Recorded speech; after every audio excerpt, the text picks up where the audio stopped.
एक लड़की बहुत ऊंचाई से गिर पड़ी और उसका शरीर चूने की तरह बिखर गया। ऐसा इसलिए हुआ क्योंकि दुनिया में एक रहस्यमय वायरस फैल गया था। एक बार संक्रमित होने पर शरीर जल्दी ही पत्थर बन जाता था। पूरी दुनिया में अफरा तफरी मच गई थी। इंसानियत को खत्म होने से बचाने के लिए सरकार ने 160 लोगों को क्रायोजेनिक संरक्षण के लिए चुना। जब लड़की ने फिर से अपनी आंखें खोली तो उसका स्लीप पॉड खुल चुका था। उस वक्त लड़की ने देखा कि लैब बड़ी बड़ी कांटेदार झाड़ियों से ढकी हुई थी। सारे 160 स्लीप पॉड्स भी निकाल दिए गए थे। लोग धीरे धीरे होश में आने लगे। ये अजीब कांटेदार एलो के कारण लोग बेचैन और घबराया हुआ लग रहे थे।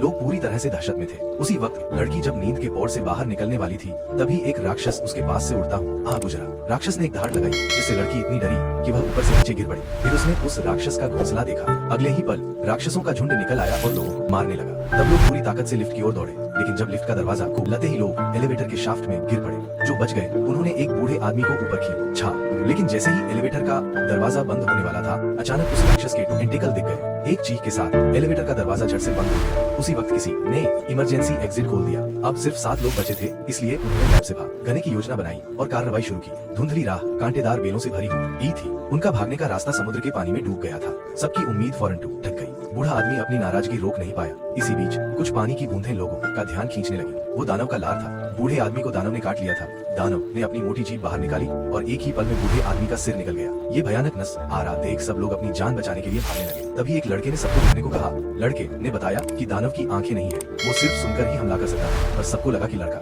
डर के मारे अपने होश खो बैठा है, इसलिए ऐसा बोल रहा है। एक आदमी ने लड़के को पानी में फेंक दिया और फिर बाकी लोगों को भी नदी में कूदने को कहा। इस तरह वे दानव से बच गए। लेकिन लड़की जो तैरना नहीं जानती थी पानी में बेहोश हो गई। आदमी तुरंत वापस मुड़ वहाँ उसे बचाने के लिए। फिर उसने नदी की तलहटी में बेहोश लड़की को पाया और सफलतापूर्वक उसे बचा लिया। इसी वक्त वही चिपचिपा धूप फिर से टपकने लगा। चारों तरफ की दीवारें दानवों से ढकी हुई थी। इस मुश्किल घड़ी में सबने सुरक्षा के लिए ऊपर चढ़ना शुरू कर दिया। दरवाजा बंद किया, लेकिन राक्षस उनके पीछे पीछे अंदर आ गए। सौभाग्य से ये जगह गार्ड रूम थी। सबने गोलियां चलानी शुरू कर दी। बंदूक की आवाज सुनकर राक्षसों ने कोई मुकाबला नहीं किया। आखिरकार सारे राक्षस मारे गए और लोग सुरक्षित रहे।